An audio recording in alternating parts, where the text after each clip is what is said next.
Salut à tous et bienvenue sur la chaîne Quitter la France. Aujourd'hui, une petite vidéo bagage. Mieux vaut-il quitter la France avec un sac à dos ou un container? C'est la question à laquelle on va essayer de répondre aujourd'hui. Avant toute chose, je vous invite à vous abonner à la chaîne en cliquant juste ici pour ne pas rater les prochaines vidéos. Alors aujourd'hui, on parle d'un grand dilemme, un dilemme même existentiel que tous ceux qui veulent quitter la France connaissent un jour ou l'autre. Est-ce qu'on part avec un sac à dos ou carrément un container? Je vous invite à rester jusqu'à la fin de la vidéo où je vous dévoilerai ma solution, en tout cas celle que j'ai choisie pour quitter la France après cet été 2025. Alors, est-ce qu'on part avec un sac à dos ou un container? Tout d'abord, le fantasme du container. Je pense que ça doit venir de toutes les maisons qu'on voit là par assemblage de containers et qui, soit dit au passage, sont relativement cool. À chaque fois, on voit des trucs, des maisons à 40 000 €, un peu de rêve. Je suis premier à kiffer sur ces vidéos, hein, ça me fait rêver, je vous avoue.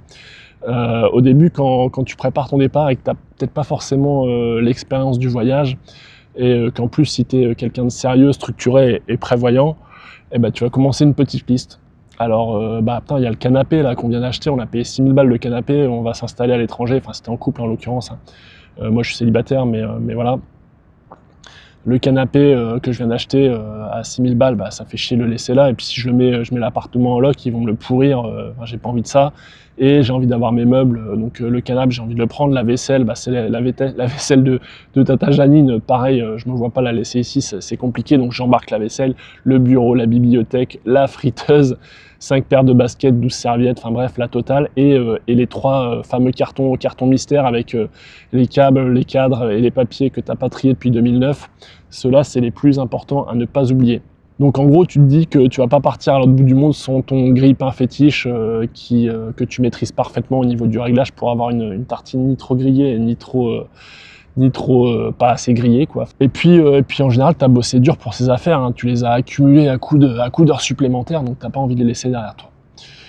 Tu as bien tout choisi, tu as bien passé du temps dans les magasins Ikea, là, dans les labyrinthes de l'enfer. Moi, j'y vais le moins possible parce que je trouve ça horrible. Je suis pas bien dès que je rentre dans un magasin Ikea ou un autre, hein. Je sais pas, je supporte pas.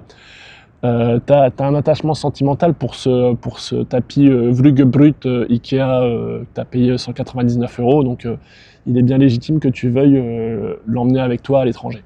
Arrive ensuite le choc de la réalité. T'as fait ta liste de meubles, t'es décidé et tu commences à regarder un petit peu les transporteurs. Tu regardes les prix des conteneurs et là tu me demandes combien ça va te coûter.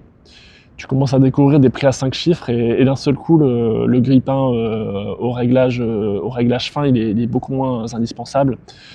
Les délais que ça va te prendre, les frais de dédouanement, les assurances qui couvrent tout, sauf bien évidemment les problèmes qui te seront vraiment arrivés si tu as des soucis. Et tu commences à te dire aussi que est-ce que mon grille-pain vaut vraiment 2000 € de frais de douane? Tout doucement, le doute s'installe et tu te demandes est-ce que j'ai vraiment besoin de tout ça pour partir à l'étranger? Est-ce que j'ai envie de me recréer une vie copier-coller finalement à l'identique à celle que j'avais en France, à 10 000 km, juste pour avoir le même salon mais dans un climat tropical?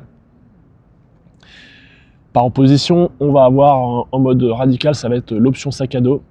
T'as vu une vidéo sur YouTube où t'as un mec qui parcourt le monde avec un sac à dos Decathlon à 15 € de 40 litres et il a le sourire jusqu'aux oreilles. Et une brosse à dents aussi, et son sac à dos.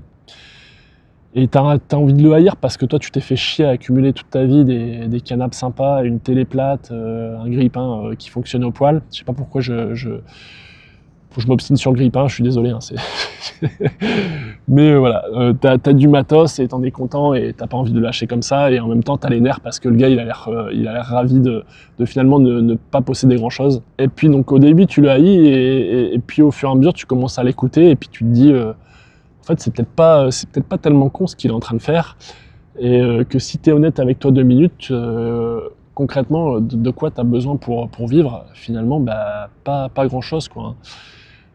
Les vêtements, t'as pas besoin de 40 t-shirts, 40 chemises, 27 pantalons, hein. Très simplement, t'as besoin de quelques t-shirts, quelques bermudas, parce qu'en plus, dans l'idéal, tu pars vers un endroit où il fait beau. Et quand bien même il te manquerait des choses, il sera toujours temps d'acheter quelque chose sur place, quoi. Si tu as un boulot qui est à distance, tu vas avoir des impératifs, tu vas avoir des indispensables. Ton PC, si tu fais un peu de la vidéo, des caméras, si tu fais un peu de sport et que tu es à fond dans la course à pied, bah, bien évidemment, tu vas te prendre une paire de chaussures de running. Mais après, ça dépend de chacun. Mais tu vas très très facilement te rendre compte que pour vivre correctement à l'étranger, bah, tu as besoin de très peu de choses. Moi, je m'en suis rendu compte, pour ceux qui le savent déjà, j'ai travaillé en fait en mer, à l'étranger, à l'offshore. Et au début, quand j'ai commencé à bosser, on avait le droit à 2 fois 25 kilos. 2 fois 20 kilos, je sais plus. Enfin bref, on avait des billets d'avion spéciaux pour pouvoir emmener pas mal de choses. Et les premiers embarquements, bah, je prenais le full package, quoi. Je prenais mes 2 sacs, je me disais, bah attends, là j'ai l'occasion, je les blindais de trucs, n'importe quoi. À l'extrême, je prenais une doudoune alors qu'on allait partir en mer, à un endroit où, en zone tropicale, et j'aurais pas besoin de ça. Enfin, j'exagère. Mais tout ça pour dire qu'au début, je prenais énormément de choses. Au fur et à mesure, j'ai eu une fois ou deux un bagage de perdu. Donc sur les 2 valises, il y en a une qui avait disparu. Bon, j'ai toujours récupéré par la suite, mais bon, galère parce qu'il faut retourner à l'aéroport, parce que ceci, parce que cela. Donc déjà, un peu de premier point négatif. Et aussi, second point, c'est qu'il y a une bonne partie de mes affaires qui restaient finalement dans les sacs et que j'utilisais pas. Et donc, au fur et à mesure du temps, je me suis rendu compte que ah bah j'enlève ci, j'enlève ça, j'enlève ci, j'enlève ça. Bon, après, je partais toujours avec beaucoup de bouffe, hein, parce que voilà, les plaques de chocolat, etc. Ça, c'était assez rare sur les bateaux. Donc, je me faisais mes petits plaisirs gustatifs, on va dire. Mais pour tout ce qui est affaires, vêtements et compagnie, je réduisais vraiment énormément au fur et à mesure pour ne finir qu'avec un seul sac et avoir complètement identifié les choses dont j'avais besoin, tout simplement. Et force est de constater que cette liste-là était relativement réduite. Donc à partir du moment où tu as ton passeport, ta carte bleue, un sac, éventuellement des médicaments si tu fais un traitement, et puis bah voilà, ça s'arrête là, quoi. Ça te suffit, et à l'extrême, tu pourrais partir juste avec un sac à dos, voire même juste avec un portefeuille avec passeport et carte bleue. Cet attachement aux choses, c'est quelque chose dont on se rend compte aussi dans la vie, hein. Moi, je me voyais plus jeune, j'étais très attaché aux achats. En fait, j'ai l'impression qu'acheter les choses, ça me rendait heureux. Grosse erreur, j'en parle dans différentes vidéos que j'ai déjà faites, mais plus on avance dans la vie et plus on se rend compte que ce qui n'a pas de valeur, c'est les choses n'ont pas vraiment de valeur finalement, ou alors quelques choses ont beaucoup de valeur pour nous parce qu'on les utilise souvent et parce qu'elles nous sont utiles, mais tout ce qui est bling bling, tout ce qui est décoration, tout ce qui est accessoire, tout ce qui est superflu finalement n'a foncièrement aucune valeur. Et ce qui va avoir de la valeur, c'est plutôt les moments qu'on va passer avec les gens, des moments de qualité, des souvenirs qu'on va se créer, et ça reste en tête, et ça on peut pas vous les prendre quoi qu'il arrive. Il peut se passer quelque chose demain, vous pouvez repartir à zéro, être pauvre. Tous les souvenirs, toutes les choses, les moments magiques que vous aurez vécu, vous les aurez en souvenir dans votre tête, et finalement c'est ce qu'il y a de plus précieux.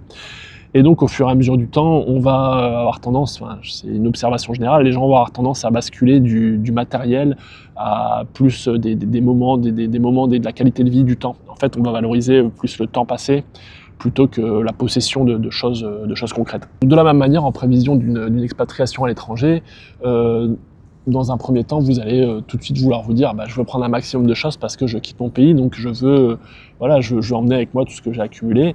Mais au fur et à mesure de la réflexion, vous allez vous rendre compte rapidement que vous n'avez pas besoin de tout ça. Après, si effectivement vous partez vraiment vous installer avec la famille de manière définitive en achetant une maison à l'étranger et que vous avez quand même envie de vous sentir un peu chez vous, là la question du container peut être légitime, mais je pense que ça représente qu'une minorité de la population qui part, et que on peut tous très bien partir avec un gros sac, ou même à la rigueur 2 gros sacs, ça suffit amplement. Et il faut aussi savoir que emmener toutes nos possessions de France, c'est un peu rester avec un fil à la patte, ou en tout cas emmener avec nous quelque chose qui nous rappelle notre ancienne vie. Si on veut vraiment faire table rase et basculer dans une nouvelle aventure, l'idéal, et j'en parle aussi dans une autre vidéo, c'est d'appliquer un peu en ce qui concerne les possessions, c'est la politique de la terre brûlée, dire voilà, je repars à zéro, de toute façon ma doudoune j'en aurais pas besoin parce que je vivrais en tongs et en short de bain, donc voilà, c'est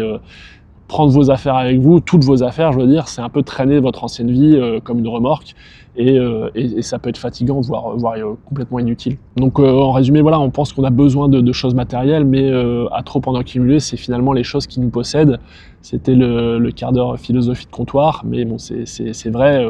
Regardez autour de vous, même chez vous, on a tendance à accumuler des trucs qui nous servent à rien, et au moment où on veut déménager, ou au moment malheureusement où il y a un décès, on se rend compte qu'on a des maisons qui regorgent d'objets en tout genre, tous plus inutiles les uns que les autres, et que finalement c'est plus une source d'emmerde qu'autre chose. On continue sur la philosophie. Chaque objet, en fait, pour moi aujourd'hui, chaque objet ça devient un poids, en fait, c'est une charge émotionnelle, une charge mentale. tu dois t'en occuper, tu dois le ranger, tu dois faire en sorte qu'il prenne pas la poussière, tu dois ne pas le casser, tu dois l'entretenir, tu dois le réparer, l'assurer, le surveiller. Enfin, j'ai le cas avec ma moto, mais et à tel point que maintenant à Noël, anniversaire, je ne veux plus de cadeaux physiques parce que je ne veux plus les stocker, je ne veux plus m'encombrer avec ça.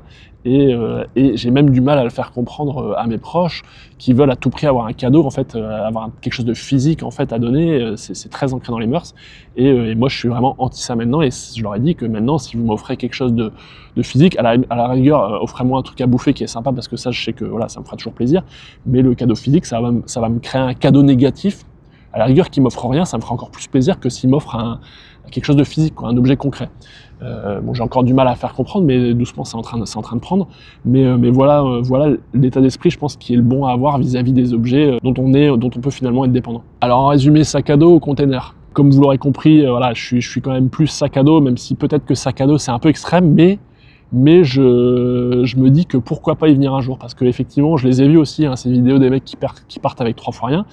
Ça me fait écho parce que je suis assez frugal, assez minimaliste, et l'idée d'être très flexible, d'être très mobile, agile, en n'ayant qu'un sac à dos et en ayant la possibilité de packer, de ranger ses affaires et de partir d'un hôtel ou d'un Airbnb très facilement, j'aime beaucoup cette idée-là.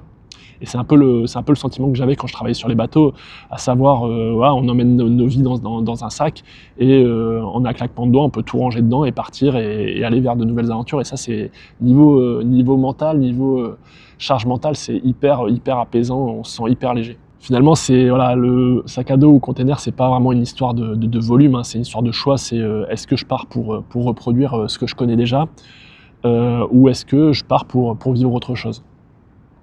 Et bien souvent, tout ce qu'on croit indispensable l'est pas réellement, et que finalement, en partant léger, on devient bien plus libre que l'on pensait, et on se trouve des nouvelles ressources, dans le sens où on était persuadé d'avoir besoin de telle ou telle chose, et on se rend compte que c'est finalement hyper futile et qu'on n'en a pas du tout besoin.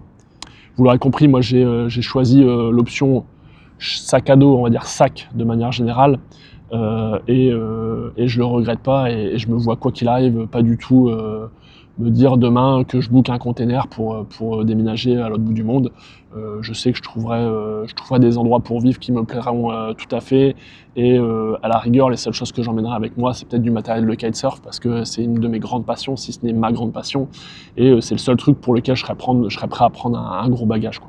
Alors vous êtes plutôt team container ou team on plaît les t-shirts en rond là dans les sacs pour que ça prenne le moins de place possible. Je sais pas si vous avez déjà essayé, il y a des techniques de pliage qui sont assez folles et ça marche, franchement ça marche pour mettre un maximum de choses dans un minimum de volume. Donc dites-moi en commentaire si vous êtes plutôt sac à dos ou container pour un éventuel départ de France. Mais en tout cas, dites-vous que la meilleure chose à faire, c'est quand même de prendre l'essentiel, tout le reste vous le trouverez sur place. Je vous invite à vous abonner à la chaîne si ce n'est pas déjà fait et à activer les notifications. En attendant, je vous souhaite une très belle soirée et je vous dis à bientôt de l'autre côté de la frontière.